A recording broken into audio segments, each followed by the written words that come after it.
child to put their shoes on, nothing happens. You ask again, then again. Oh, yeah. Right. By the 5th time you are stressed, you're running late, and your calm voice is completely gone. Put your shoes on now. And suddenly they move. Exactly. Suddenly your child moves, and it feels like yelling was the only thing that worked. It really does feel that way in the moment. But what if your child is not ignoring you because they do not respect you? What if they've simply learned that your words do not become serious until your voice becomes loud? That is such a huge shift in perspective. It really is. And that is the cycle we're going to break today. Welcome to the deep dive, everyone. We are looking at some incredible source material today that flips this entire dynamic on its head. It really does. It digs into the actual psychology of, why our homes turn into these stressful shouting matches. Right. And more importantly, how we can establish clear boundaries with calm words and consistent follow-through. Because it is just such a universally frustrating scenario.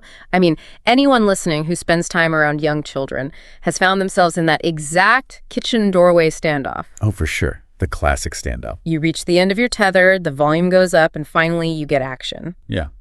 But because you get that immediate action, your own brain reinforces a very, very dangerous idea. Which is that raising your voice is the only tool that gets things done, right? Exactly. We fall into this trap of thinking our volume equals our effectiveness. But looking at the research in our sources, it seems like we are dealing with a massive psychological illusion here. A total illusion, yeah. Like the yelling appears to work, but it's actually creating a completely false sense of success. So what is actually happening in a child's brain in that specific moment when they suddenly, scramble to find their shoes? Well, we have to look at the neuroscience of a stress response versus the neuroscience of genuine cooperation. Okay, lay it on me. So when you suddenly raise your voice, you're actually triggering the child's amygdala. That is the brain's threat detection center. Right, the whole primal survival thing. Yes. It activates their fight, flight, or freeze mechanism. So the child might drop their toys, they might move way faster, or sometimes they suddenly go very, very quiet. But that immediate movement isn't them being good listeners all of a sudden. No, not at all. It's born out of startle, or in many cases, actual fear.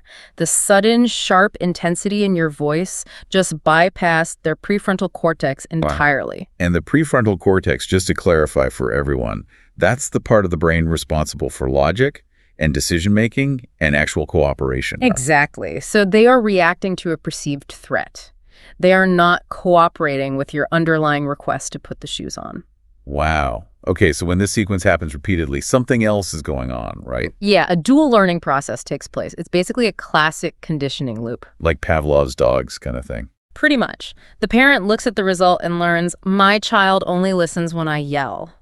That becomes the parent's ingrained truth. Right. But simultaneously, the child is learning a neurological pattern too. The child learns, I do not need to respond until the environment becomes loud enough to trigger my threat response. Oh, wow. So the very first calm request you make just feels like, background noise to them? Totally optional background noise. Even the second and third requests simply don't register as urgent to their developing nervous system. It makes me think of an alarm clock. Oh, how so? It's like the psychology of hitting the snooze button, The first few polite little beeps of the alarm are just gentle suggestions. Your brain doesn't actually initiate the chemical process to get you out of bed until the final obnoxious blare. That is the perfect way to visualize habituation. Right. You learn to tune out the early warnings because you just know the big one is coming. Exactly. Your brain has adapted to the pattern to conserve energy, just as the child's brain has adapted to the predictable escalation of your voice. They're just waiting for the signal. They're waiting for the recognized signal, the louder volume, the threat of a consequence, or, that highly specific tone of you finally losing your absolute patience. And I think it's so important to point out what the sources say here, which is that this isn't conscious. No, not at all. It is not malicious manipulation on the child's part. They aren't sitting there thinking, I'm going to push my parent to the breaking point today just for fun. Right. They aren't evil masterminds. It is simply a behavioral pattern that has been built and solidified through daily repetition. Okay, so if yelling is the obnoxious alarm blare, the ultimate goal of this deep dive is figuring out how to make that very first calm beep matter. Exactly. How do we get them out of bed, so to speak, without having to hit snooze 10 times? Well, to do that, We have to completely dismantle a major misconception in the source material about what calm parenting actually looks like in practice. Okay, let's unpack that. The goal is to teach the child that your first calm instruction holds absolute weight. And that requires two foundational pillars: clarity and follow-through. Clarity and follow-through. Right. Calm parenting does not mean passive parenting. It does not mean asking a child to do something 10 times in a sweet voice. Yeah, that just sounds exhausting. It is. And it does not mean allowing the child to completely ignore your instructions while you just stand there and smile serenely. Right. And it certainly doesn't mean avoiding boundaries just because you are afraid the child might get upset or throw a tantrum. Okay, but I have to push back a little here. Yeah. I hear you saying I can be firm without volume. Yeah. But let's talk about the actual biological reality of that moment. Let's do it. Because my heart is pounding. I am looking at the clock. We are going to be late for school. Cortisol is just rushing through my system. Oh, absolutely. The stress is real. So how am I supposed to just fake a calm voice when my own biology is actively screaming at me to fight or flee? For a lot of people, firmness and frustration are entirely tangled together. And honestly, this is the hardest pivot for any parent to make. It takes so much practice. We tend to conflate our emotional intensity with our structural authority. We think showing how mad we are proves how serious we are. Yes. But firmness is actually about the predictability of the boundary, not the volume of your voice. You have to separate the emotion from the boundary by relying on a predetermined process, rather than relying on your adrenaline to force compliance. A predetermined process. Give me a visual for that. Think of it as shifting your role from an emotional enforcer to a structural architect. Oh, I like that. Structural architect. Right, because the structure of the house doesn't yell at you when you walk into a wall. Yeah, the wall is just solidly there. Exactly. You can completely validate a child's frustration. You can see they are mad about leaving the house while still being an unyielding wall about the fact that it is time to leave. Okay, but if the goal is to be this unyielding, emotionally detached architect, that feels practically impossible if I'm trying to direct traffic by shouting from the kitchen while, like, chopping onions. Yeah, that method is definitely not going to work. So how do we physically bridge the gap to make sure that first calm instruction actually lands and doesn't just sound like more background noise? This brings us to a critical rule introduced in the sources for this exact logistical problem. Connect before you direct. Connect before you direct. Yes. Think about how instructions are usually delivered in a busy household. A parent is in another room and shouts across the hallway, "Turn the television off," or "Go get dressed." Guilty as charged. We all do it. But the child's ears might physically receive the sound waves of the parent's voice, but their cognitive attention has not shifted at all. Right, because they are utterly absorbed in whatever world they are currently inhabiting. Exactly. Children possess an incredible capacity to become deeply, singularly focused. Which is a great trait, usually. It is. But asking them to transition from a highly stimulating activity like a video game to a low stimulation activity like brushing their teeth isn't just a physical act for them. It's a huge mental shift. It requires a massive executive function shift. They have to inhibit their current impulse, process the auditory request, manage the dopamine drop that comes from ending a really fun activity, and then self-motivate to begin a completely new, boring task. That is a lot to ask of a little brain. It is. Expecting them to do all of that heavy lifting because you yelled a phrase from 2 rooms away is setting everyone up for failure. Shouting from the kitchen is guaranteed to fail. So what is the physical alternative?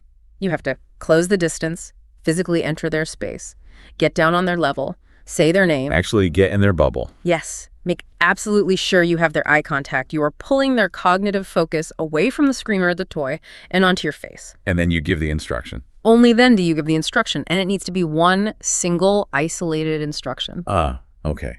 The sources specifically warn against something I really like to call the zip file of requests. The zip file, I love that. Elaborate on that.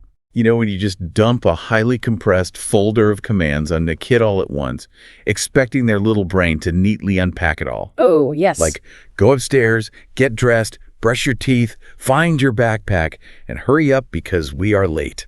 That's a brilliant way to frame it, because what sounds like one logical, sequential morning routine to an adult's fully developed brain is actually a series of 5 completely separate, overwhelming tasks for a child's brain. It's just too much data at once. Way too much. You are instantly overloading their working memory, and working memory in a young child is incredibly limited. So when you send them a zip file? They don't know where to begin. So their default neurological response is to freeze. They do nothing. Wow. And the real tragedy of this dynamic is that parents interpret that overwhelmed freeze response as intentional, stubborn defiance. We think they're ignoring us on purpose. Exactly, when they're actually just paralyzed by the zip file. So instead of throwing the zip file at them, we just extract one document at a time. Move close, get eye contact, and say, Sam, look at me for a moment. It is time to get dressed. Yes, one instruction, one action. Clear instructions reduce conflict because they eliminate cognitive confusion. When you shrink the request, you shrink the resistance. Exactly. It also seems like using fewer words in general, not just fewer commands, is a massive part of this approach. Oh, absolutely. Because when I start to feel that familiar frustration bubbling up, my instinct is to start adding historical context and sweeping life lessons to a simple instruction. Oh, the classic lecture. Right. It quickly turns into, how many times do I have to tell you? We go through this exact same routine every single morning. Why can't you ever just listen the first time? We all do it. We really try to rationalize our frustration by lecturing. But think about the sensory reality of that moment for the child. What are they actually hearing? The actual instruction, the put your shoes on part, becomes completely buried under the weight of the lecture. The child's brain is no longer processing your command at all. It's just white noise to them. Worse than white noise. Their brain is now solely focused on absorbing the emotional threat of your criticism and your disappointment. So it's literally sensory overload. Complete sensory overload. The message gets entirely lost in the emotional packaging. So what's the alternative? A much more effective instruction is short, neutral, and devoid of historical baggage. Please put your shoes on now. Okay, let's play this out in real time because I want to see how this works. I've connected. I didn't yell from the kitchen. I walked over, made eye contact. I didn't use the zip file. And I gave one simple, clear instruction without a lecture. Perfect setup. Please put your shoes on. Hmm. And they just sit there, Yeah. staring at me. Because let's be real, that is often what happens next in real life. Yes, it is. And this is where we introduce one of the most powerful yet underutilized tools in behavioral psychology, the pause. The pause. After you give that short instruction, you have to close your mouth and stop talking. Just embrace the awkward silence. Embrace it. Give your child a few seconds to actually process what you just said.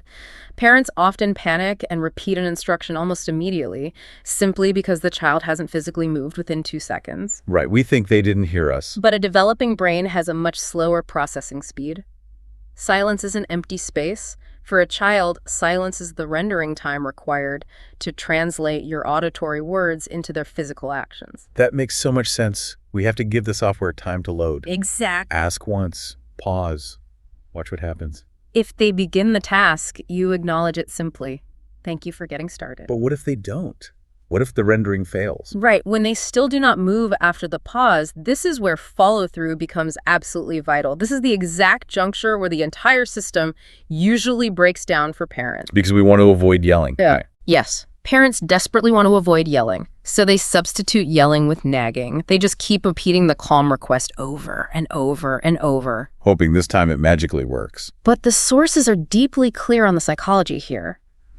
Repetition without action teaches the child that your instruction is a negotiation, not a boundary. Oh, wow. Repetition without action teaches them it's a negotiation. Precisely. So how do I follow through and enforce the boundary without reverting back to being the loud, angry enforcer? Let's use the classic tablet transition because it's a huge trigger for a lot of families. Oh, definitely. You move close, you get their attention, and you say, "Screen time is over, please turn the tablet off." And then the pause. You pause, give them 3 to 5 seconds, your child continues playing. Shocker. Right. Instead of repeating the request louder from where you are standing, you move physically closer still, and you escalate your presence, not your volume. Escalate your presence. You say, "The tablet needs to go off now, you can turn it off yourself, or I will help you." And you pause one more time. And if they still don't budge, If they still don't move, you calmly reach over and turn the screen off, or you take the tablet into your own hands. You physically follow through on the verbal boundary you set. it's like being a good sports referee. Oh, that's a great comparison. Yeah, the referee doesn't need to yell because their authority comes from the rule book, not their vocal cords. They don't run up and down the field begging the players to follow the rules, and they don't take a foul personally. Not at all. They just calmly blow the whistle and point to the spot. The referee analogy is perfect because it highlights that emotional detachment. A referee doesn't try to convince the player to agree with the penalty. Praise. Now, we must add a crucial reality check here. When you play the referee and take that tablet away, your child will likely complain.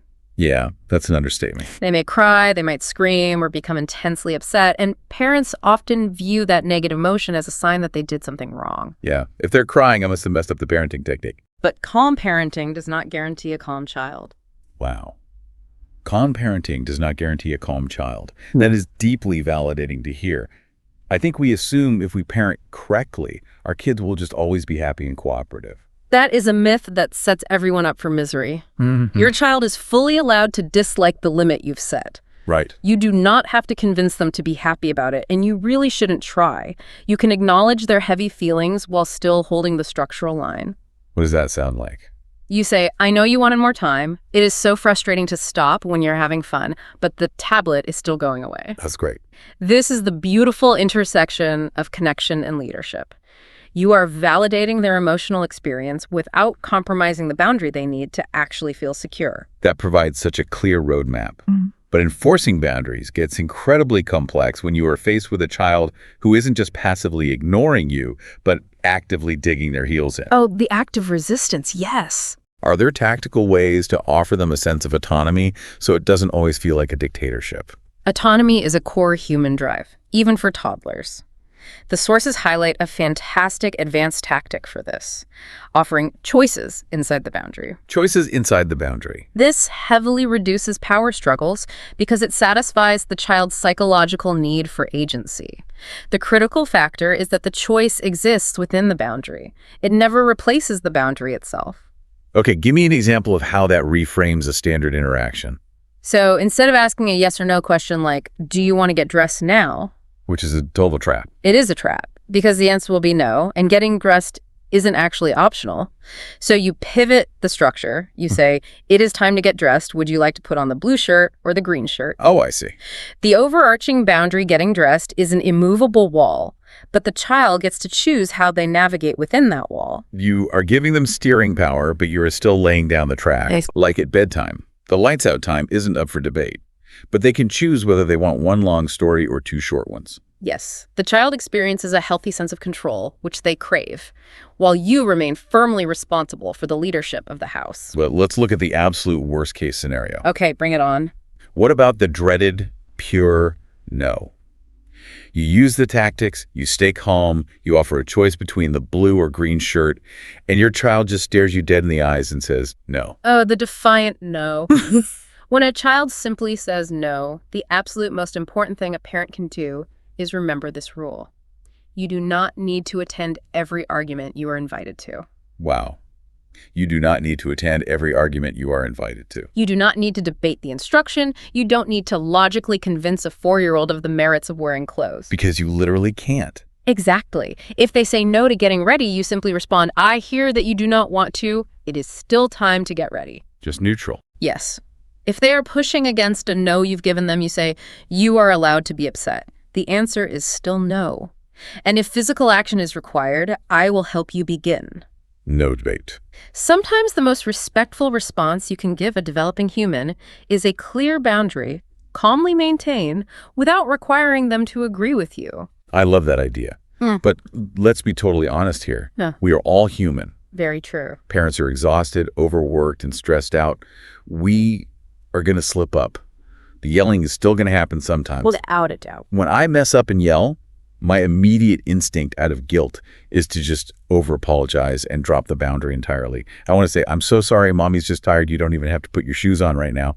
Yeah, that guilt is powerful. But I am guessing that destroys the entire framework we just built. It absolutely undermines the framework because you are teaching them that if you lose your temper, the rules just disappear. But the source material is very realistic about the fact that parents will fail.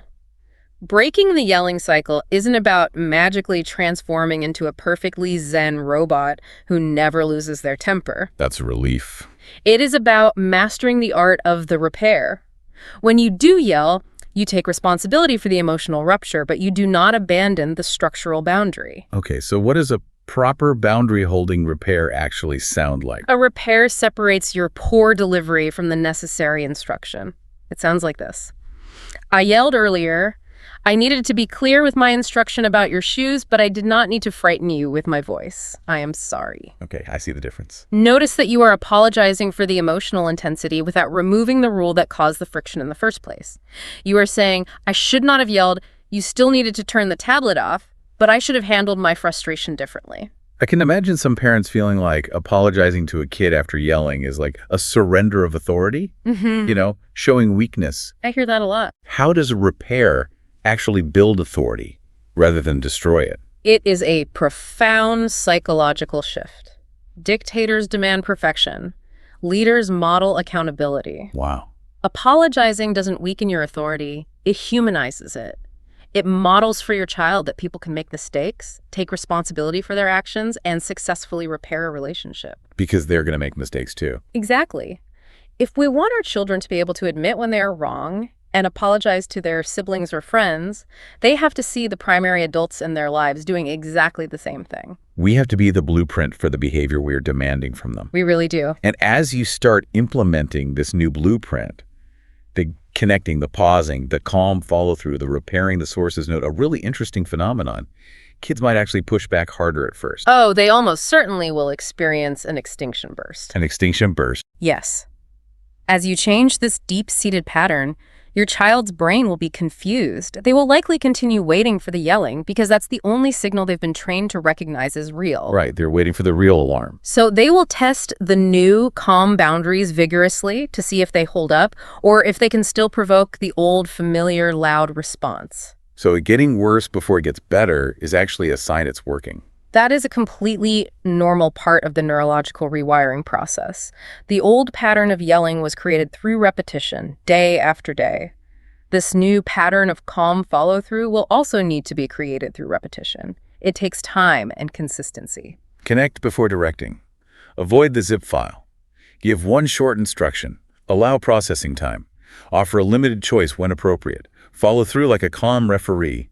And when you fail, repair the relationship without dropping the rule. That is the whole playbook right there. Over time, your child's brain learns, my parent does not need to yell for their words to matter. And you learn, I can hold a boundary without losing my mind. It is a fundamental relearning process for both halves of the relationship.